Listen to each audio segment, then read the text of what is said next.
Good afternoon and welcome to Blogging Basics, What to Say and How to Say It. My name is Lorraine Ball and I'm going to be your host for today's webinar.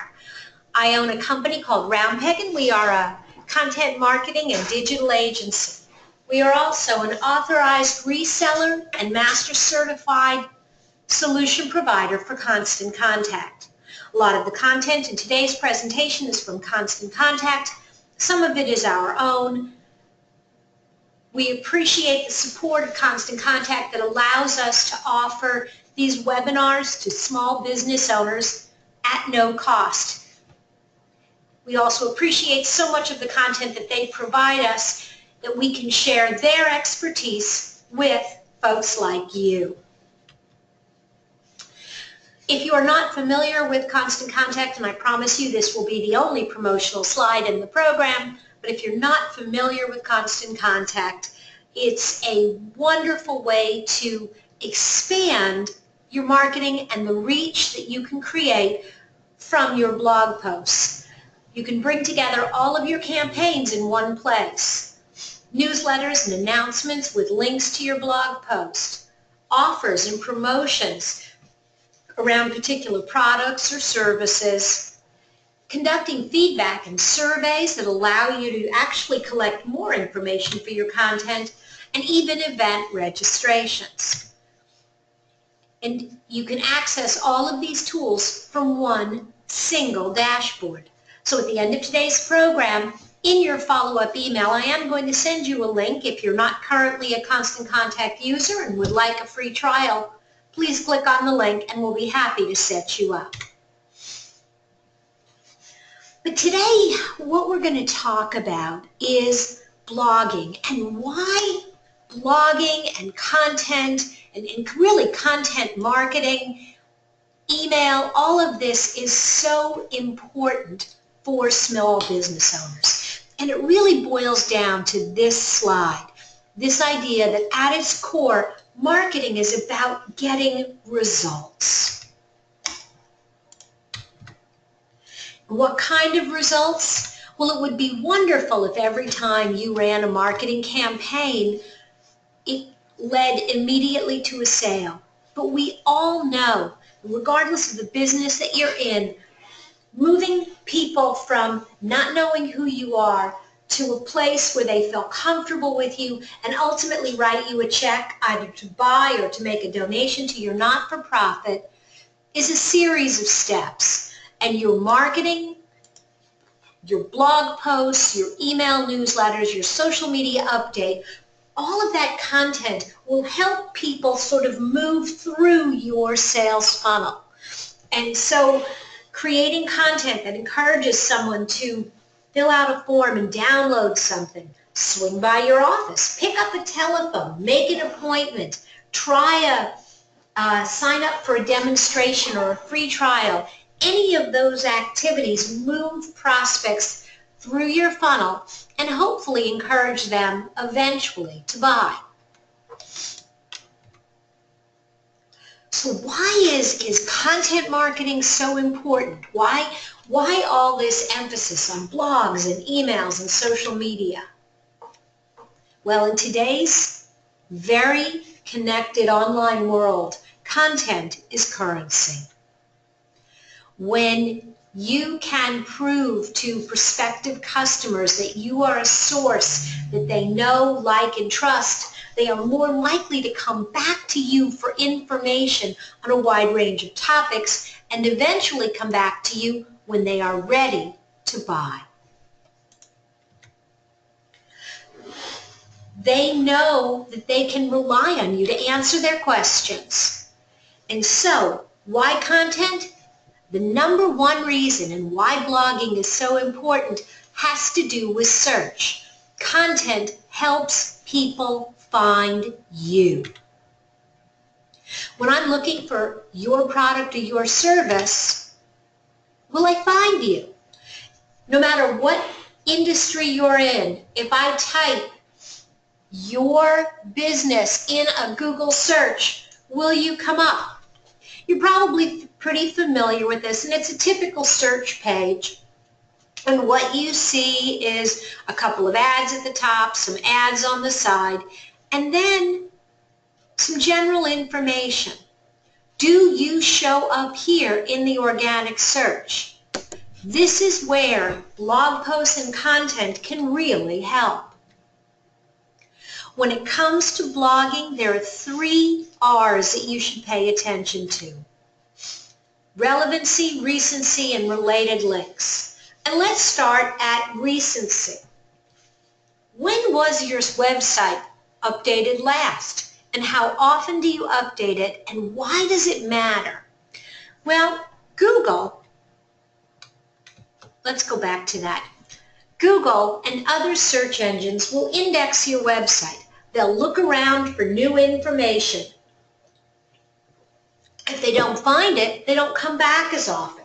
And when they don't come back as often, you miss the opportunity to rank highly on search results. Recency is also important for human beings.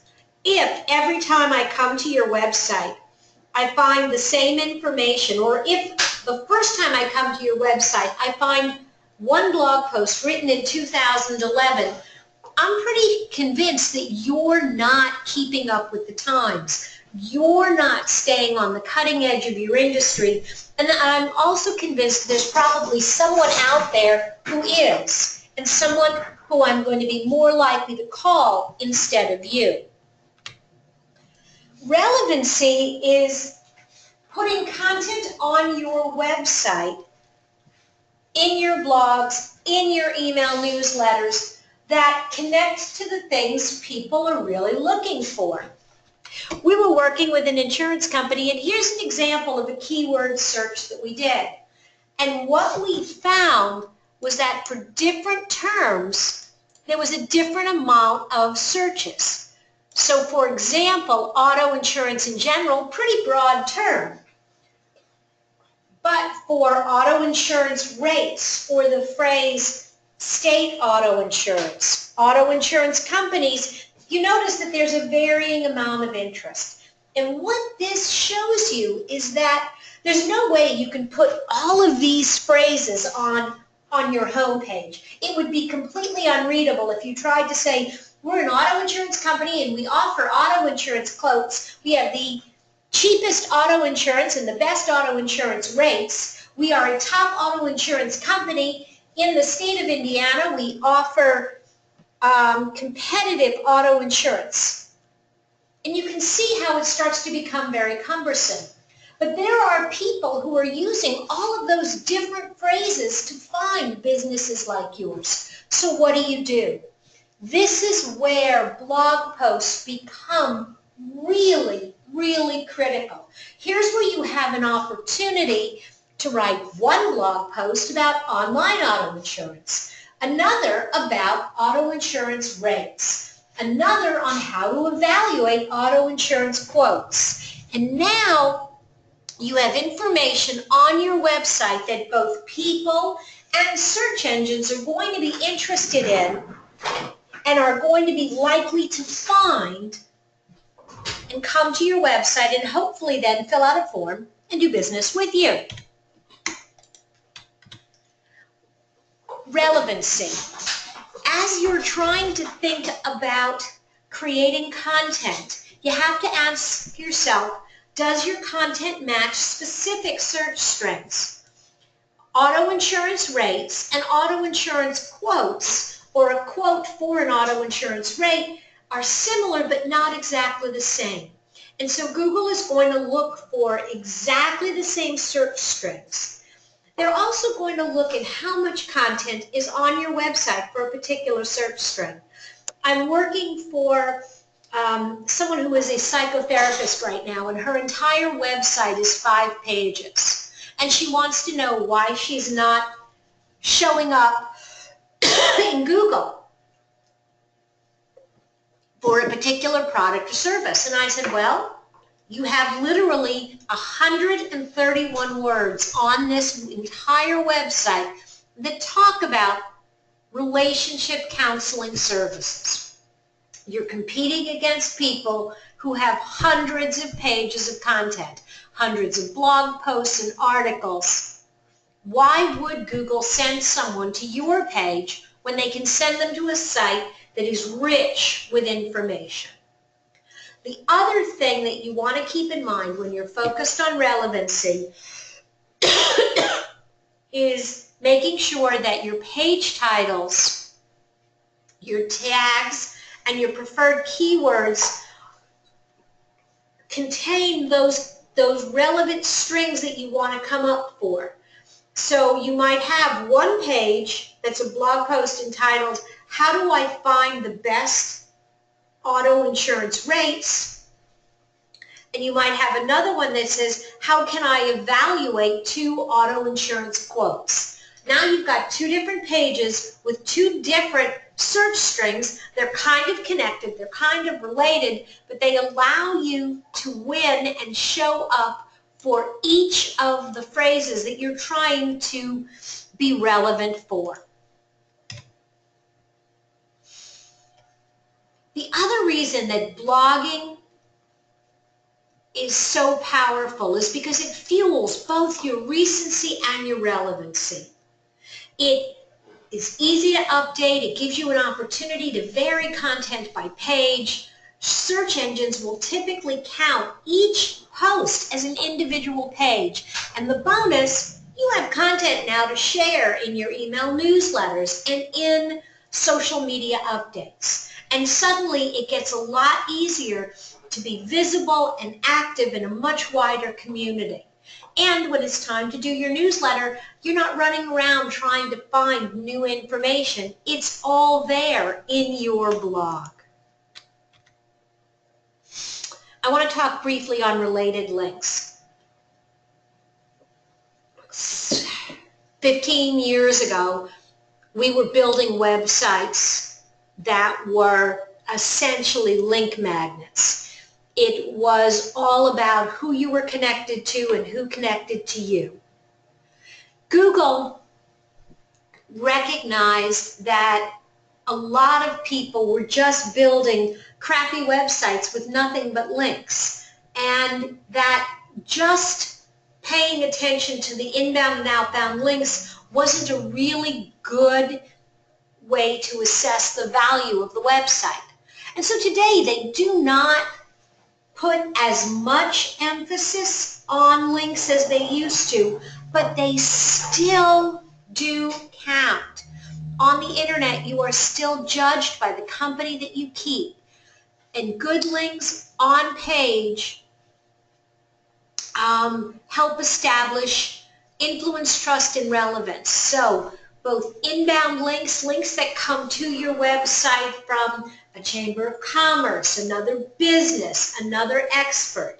Outbound links from your website that connect readers and users to other pieces of relevant information, and internal links that move people from one page on your website to another are all valid and important parts of your content strategy.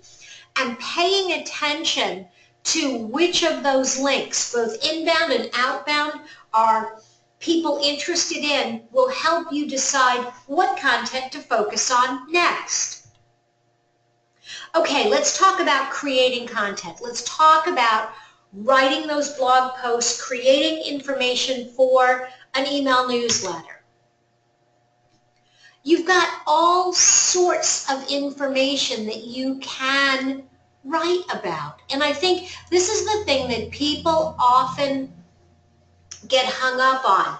What do I talk about? What are people going to be interested in? And the short answer is really the things that you know that others don't. Things like specific conversations about products and specials, individual services, case studies on how people are using those products and services. Updates might be things like what's going on in your industry. Is there a new regulation? We're working with a lot of HR companies right now, and we're doing a lot of articles, blogs, and newsletters about the changes in minimum wage. There's a lot of confusion. There's a lot of questions. And so Companies that are writing blog posts and sharing social media updates and creating email newsletters to demonstrate their expertise are raising their profile in the industry. Companies that use their blogs to educate, to, again, teach people what they know that their customers don't. How to use a product or service, how to get better at doing X, Y, or Z. Sometimes the best content is simply entertaining. Every now and then you'll hop on our Facebook page and see photographs about the adventures of Benny, our cat. And every now and then I'll actually use that in a blog post. I may simply use a photograph and use that as a jumping off point for a metaphor. One of my very best blog posts was a few years ago. I had taken a bunch of photographs of my friend's daughter, and one of the funniest ones was her sitting at the table, sitting on the yellow pages so she could reach the table. And that photograph was the inspiration for a blog post about why yellow pages are no longer relevant as an advertising vehicle. So getting a photograph that was cute and fun and using that to inspire your content. Regardless of what your business is, regardless of what you are trying to accomplish, remember that you need to write for your audience and not necessarily for you. Yes, you want to achieve a specific objective, but really write with your customers in mind. And remember that different customers are going to have different needs. For example, this is a really good example for a doggy day camp. Yes, they want people to sign up for their camp, but what they led with was this really fun picture of a dog in a bandana.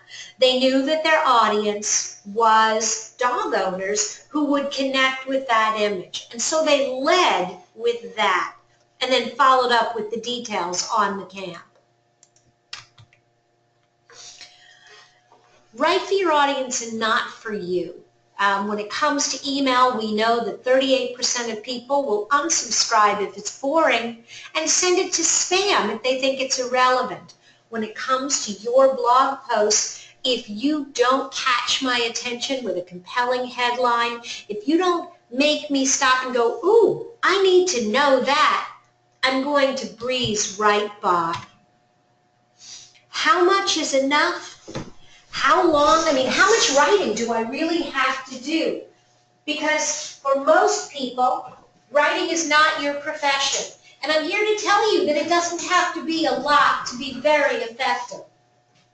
When it comes to a blog post, 400 to 600 words is ideal. Now, before you get all stressed out over that word count, remember when you were in school and you had to write a one-page typed paper? Okay, guys, that was 500 words. And one call to action. If you have a blog post, and if you were blogging regularly, don't clutter up the page with 3 and 4 different things you want me to do. One call to action. You've written a blog post about your bean products. Have a link at the bottom to a bean recipe.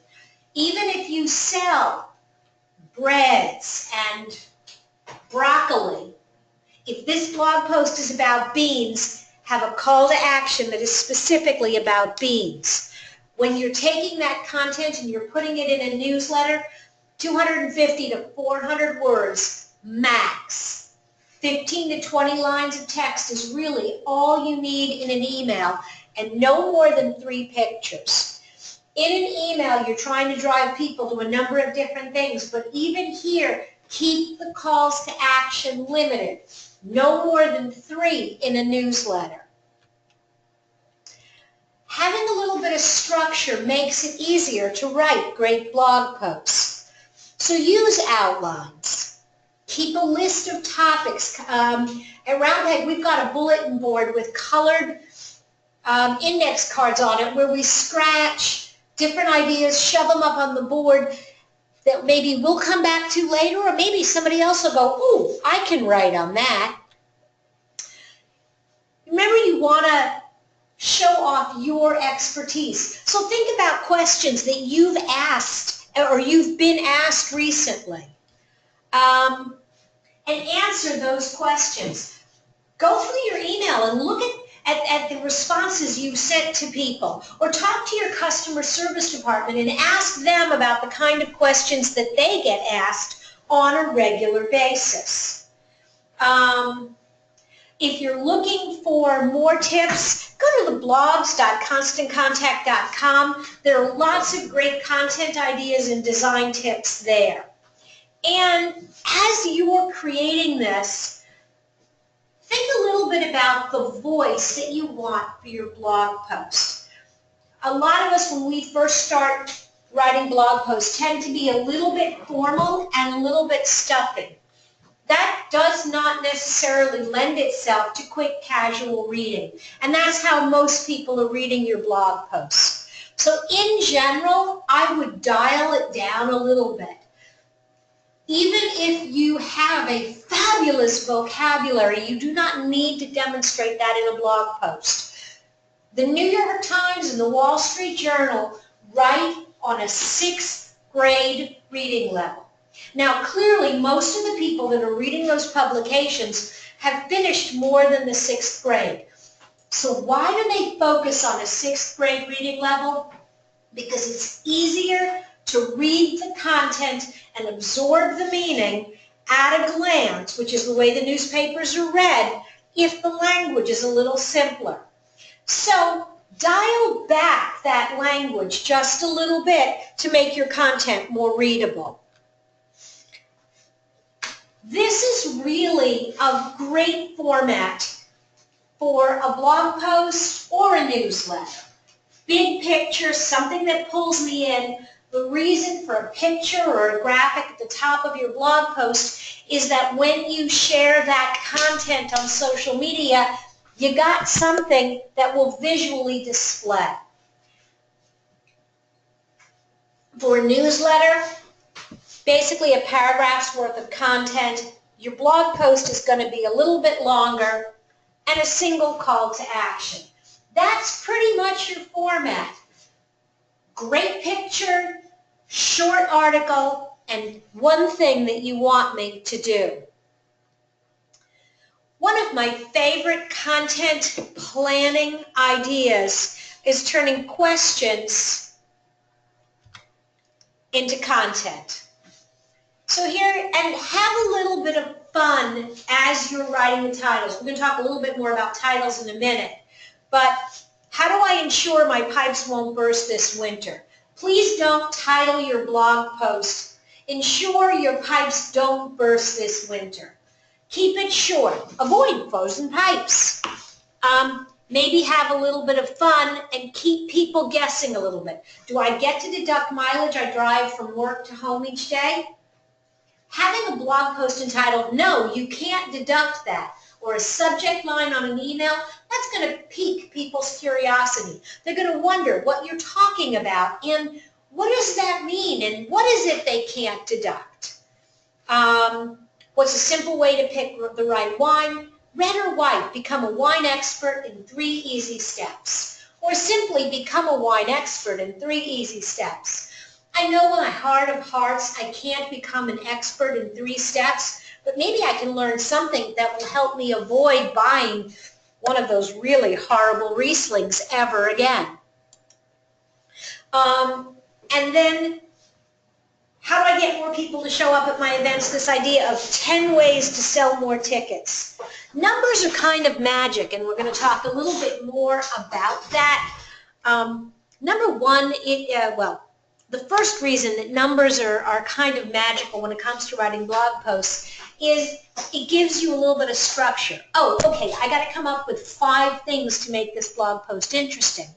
But from the other side of it, where numbers are magic, is people think Small numbers, wow, if I just do those 2 or 3 things, I'm going to be better at. I'm going to be more successful.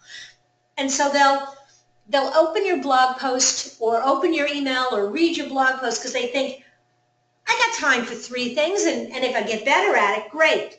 The other numbers that work really well are really big numbers. 50 ways to do this, 100 ways to do that. They think, wow, that list is going to be overwhelming, but surely there's something there I can use. As you're trying to decide what to write about, there are kind of 4 areas that you can focus on. You can focus on your business. You can focus on changes in your industry, regulations, again, things that people need to know.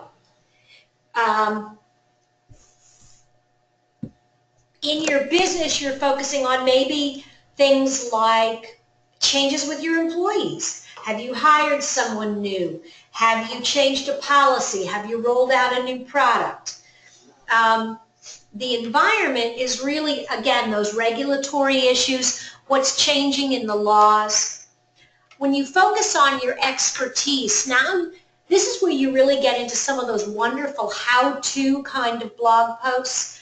Again, I'm going to kind of go back to food because we have a couple of food clients right now. And the things that really show off the expertise are recipes.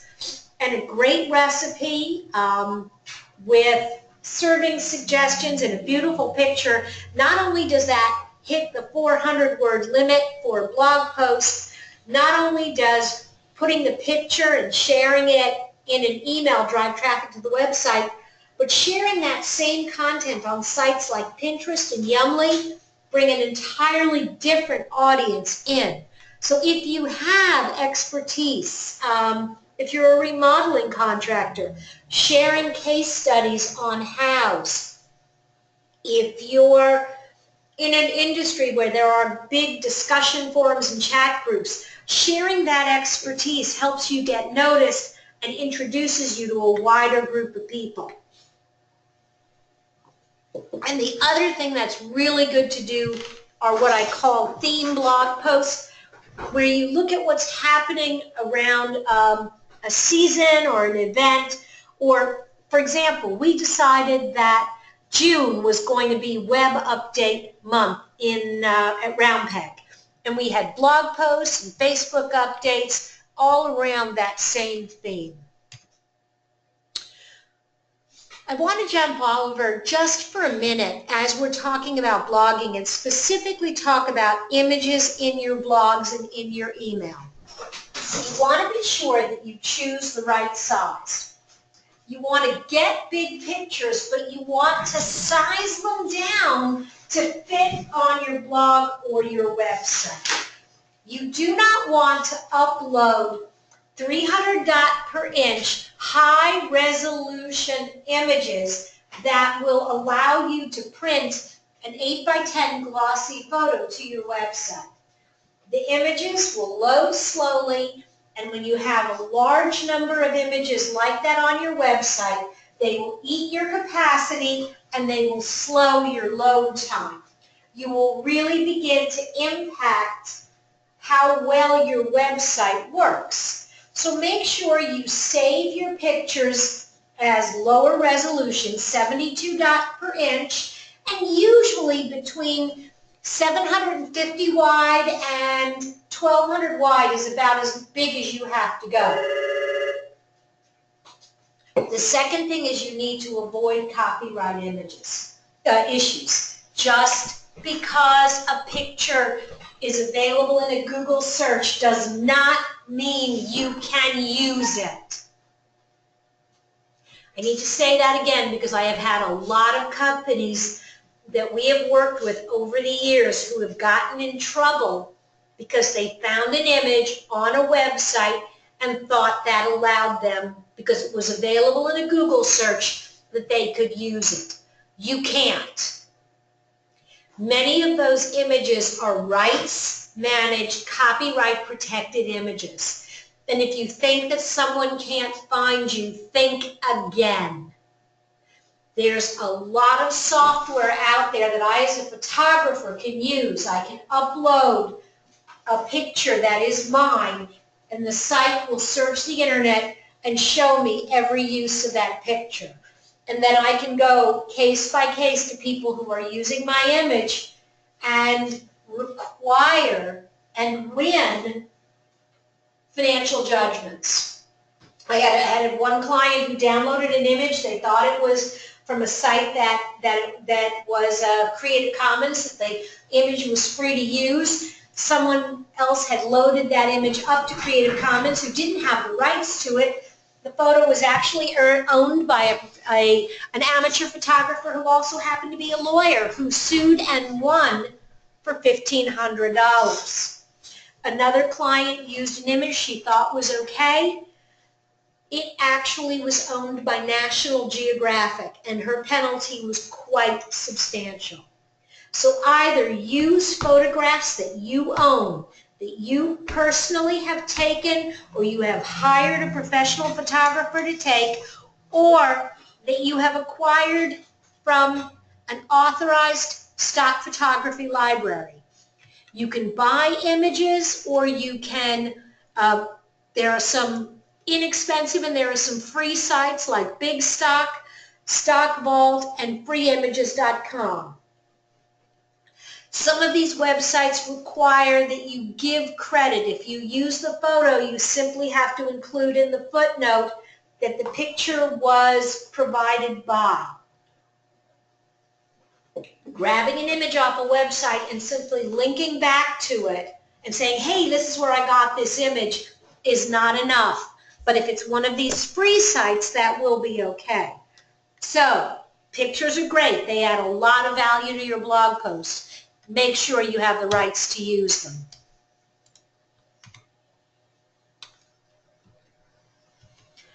A couple other things. Video. Making your blog posts and your emails more engaging with video. Let people know that there is a video in the subject line. Consumers are 50% more likely to read emails that include videos. Now, for the most part, keep your videos under 90 seconds. You can use videos for product demos, testimonials, promotions. We actually do a lot with audio also. I'll just put my phone on the table when I'm talking with a client, have them answer a few questions, and then I'll slice up the audio files. One of the other things that we do when we do both video and audio interviews is we create a transcript. Not everyone is going to want to watch your video or listen to a podcast. Many people simply want to read it and get on. And also remember that Google can't watch the video and decide what the video is about. Having a transcript in your blog post or a snippet in the email allow search engines to identify what is this information about, to classify it and categorize it. When you upload the video to YouTube, make sure you use keywords and appropriate tags, but have that full transcript somewhere so that you can get the search benefit as well. And of course, post it on YouTube. In addition to creating content, when you're stuck for ideas, curating content helps. Curating content is when you share information from other people. It's okay to kind of put together a page on your website if you are very active in a community where you list lots of events or where you share tips from other people, as long as you credit the sources. Make sure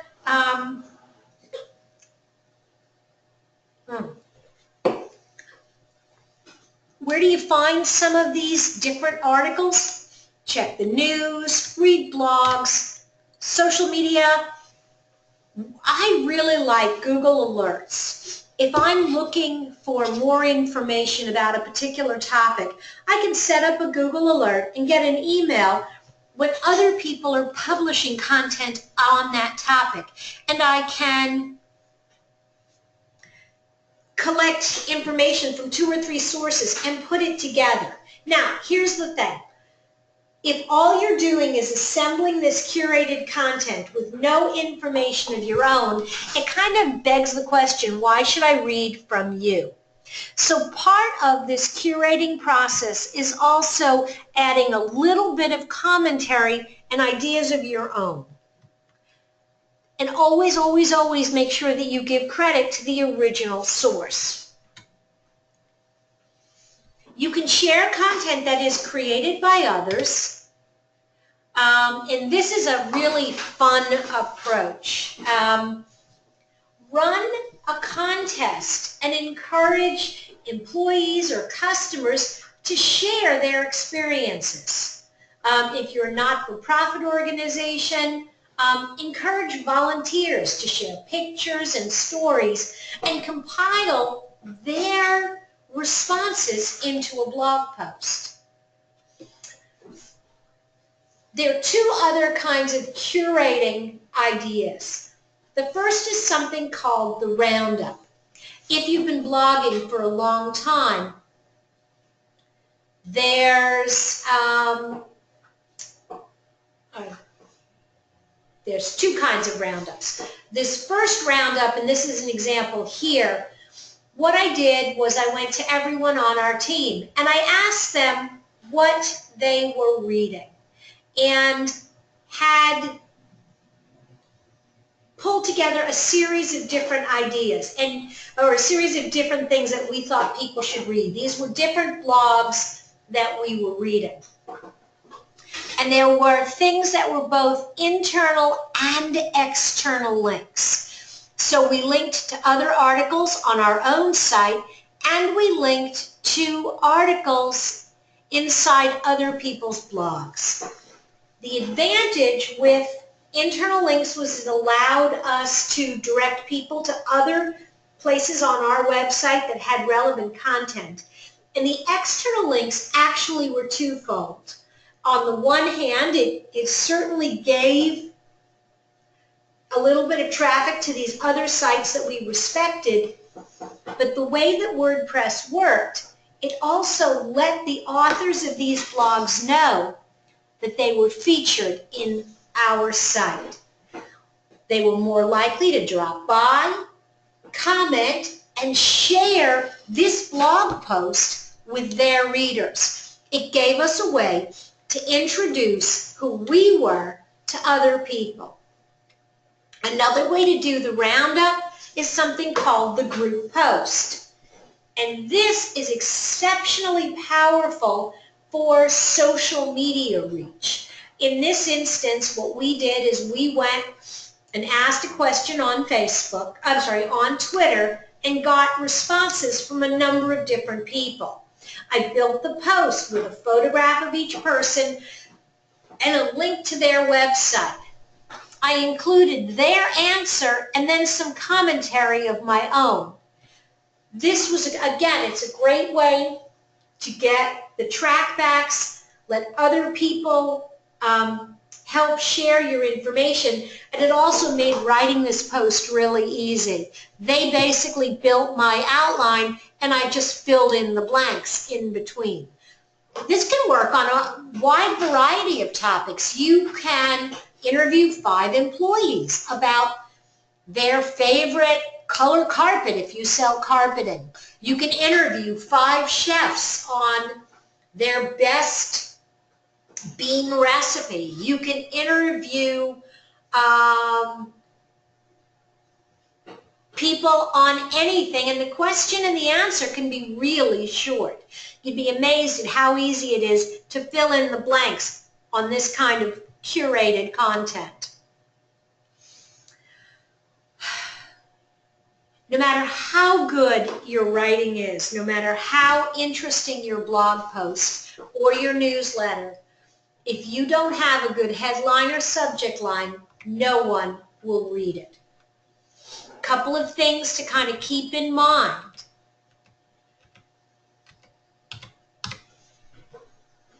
Are some different styles of headlines. In general, you want your headlines to be short and sweet. Now, there are times that you can break this rule.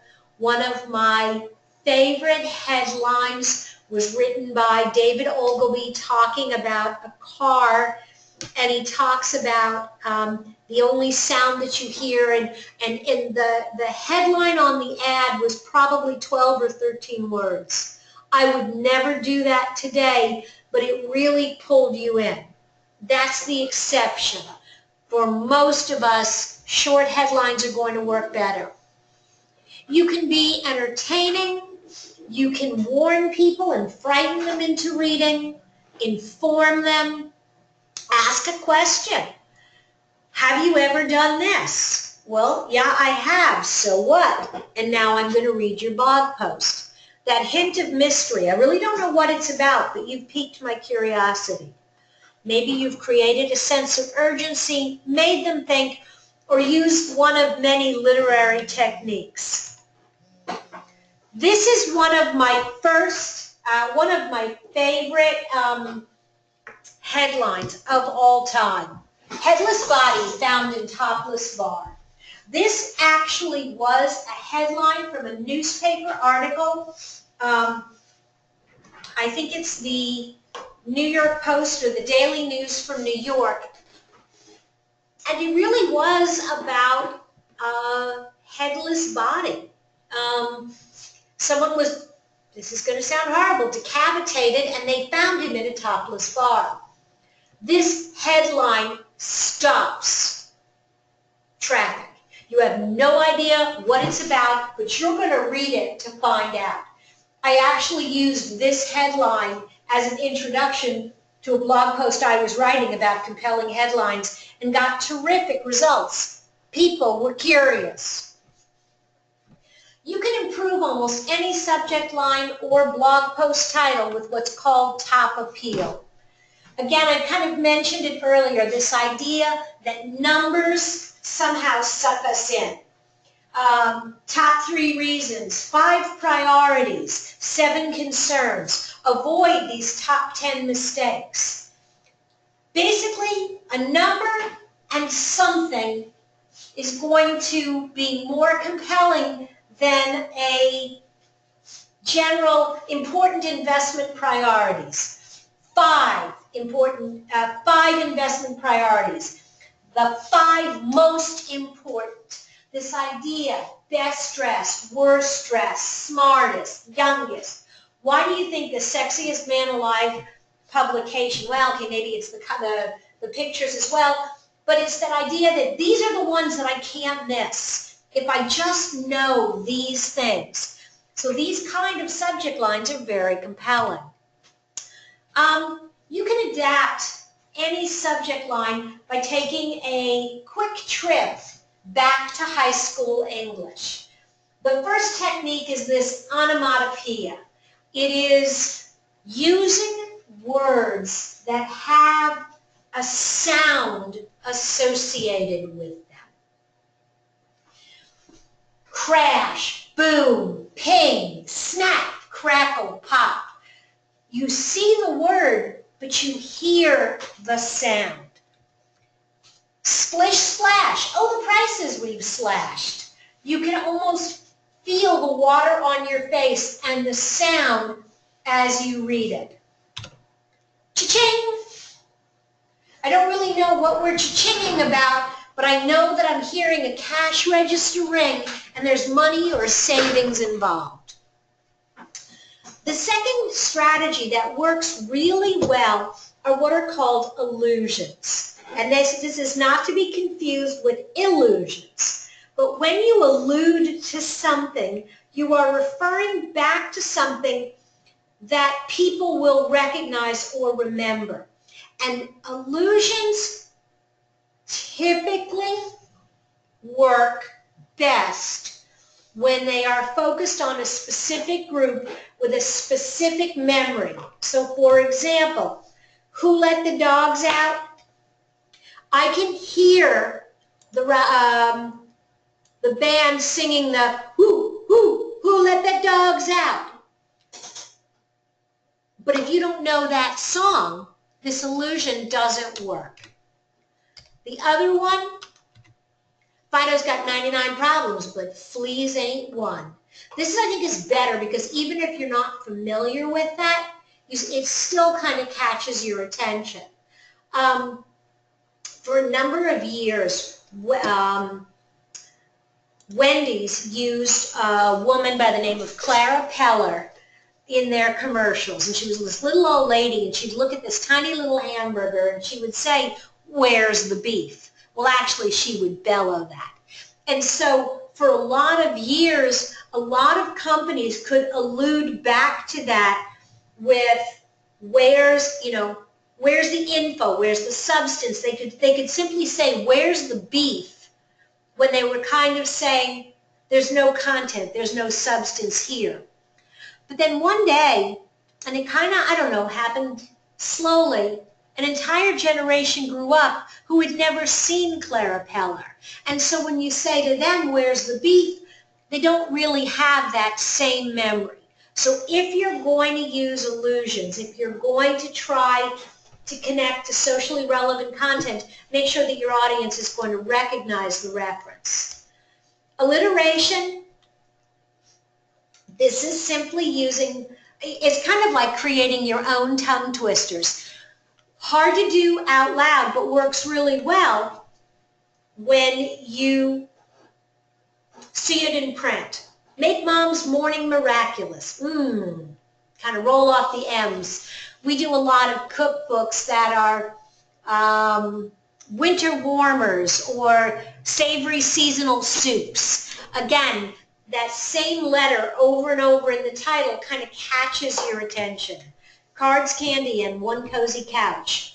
That actually is a combination of both alliteration and chunking.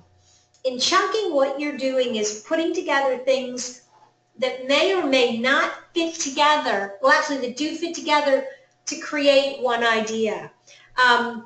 Think about The Wizard of Oz as Dorothy was walking down the path and she's saying to herself, lions and tigers and bears, oh my, that 1, 2, 3. It's also kind of the way we process and collect information. You can remember 3 things pretty easily. So when I call my husband, I say, "Hey, I'm going to swing by the grocery store. Is there anything I need?" If he says just 3 things, I'll kind of keep them in my head. Toothpaste and tuna fish and pork chops. Okay. Toothpaste, tuna fish, pork chops. Okay. If he gives me a 4th thing, I'm nailed. I got to write it down because I can no longer remember it. So here, using the chunking technique to get people to pay attention to your summer camp, archery, fencing, and sailing, summer camp 2012. Archery, fencing, and sailing. You could even do archery, fencing, sailing, oh my. That would kind of bring chunking and illusions back together. Here's another example of chunking. 3 ideas. Kids love it, parents dream about it, registration open. So that idea of 3 things that you sort of bundle together to help people remember them. And finally, numbers. 3 can't miss summer festivals. Or 16 brands, but only 1 Miranda Lambert. It's not really a top 10 list, but it certainly catches your attention. And if you are a Miranda Lambert fan, you're hooked. When I teach this class live, I often ask people to take a minute and try to improve these subject lines. Our monthly tax tips. Seriously? I don't know what's more boring, the fact that you do it every month or that they're tax tips. Pay less income tax with 3 overlooked deductions. Now you've got my attention. You've led your subject line with a benefit that's important to me. You've offered me a simple solution, just 3 things I have to pay attention to. New product arrival becomes you asked for it, it's here. I'm not sure what it is. I don't know if I really asked for it, but I'm kind of curious. Get a free Apple Watch. Okay, let's avoid the exclamation points and the all caps. Have a little fun. Apple Watch, want one? More conversational. You're not yelling at me, you're talking to me. And you're more likely to get someone to pay attention. With your content, whether you're curating or creating, you want to be able to extend that content beyond just your blog or your newsletter. Always, always start with your blog. Everything should start as an article in your blog post. Why? Because at the end of the day, this is home. This is where you want people to come.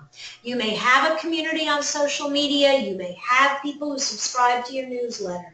But you want them to take that extra step and come back to your website for more.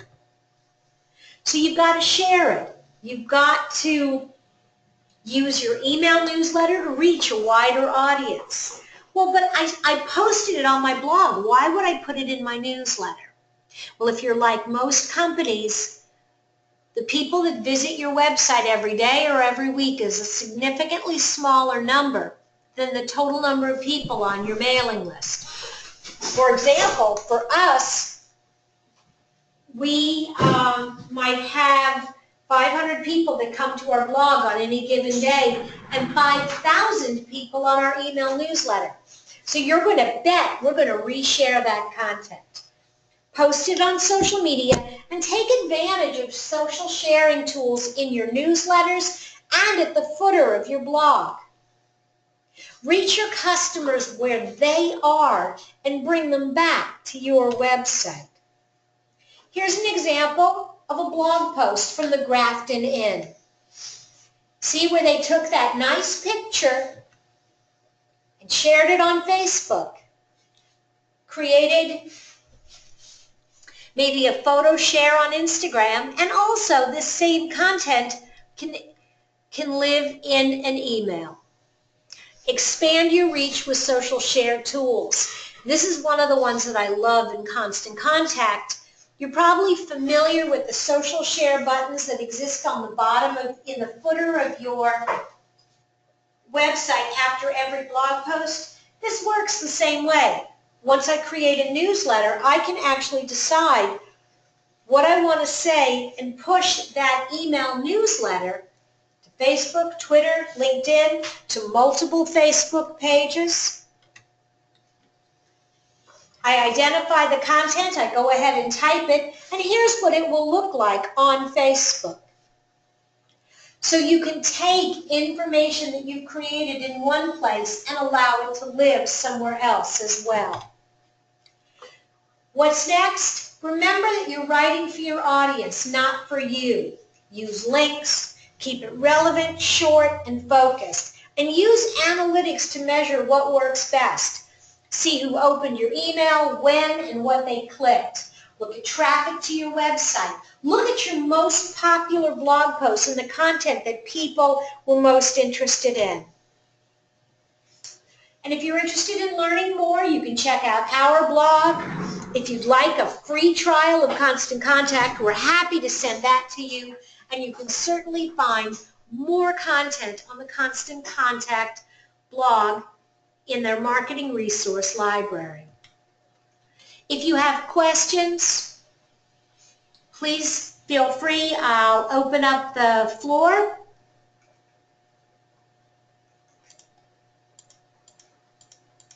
If anybody's got a question.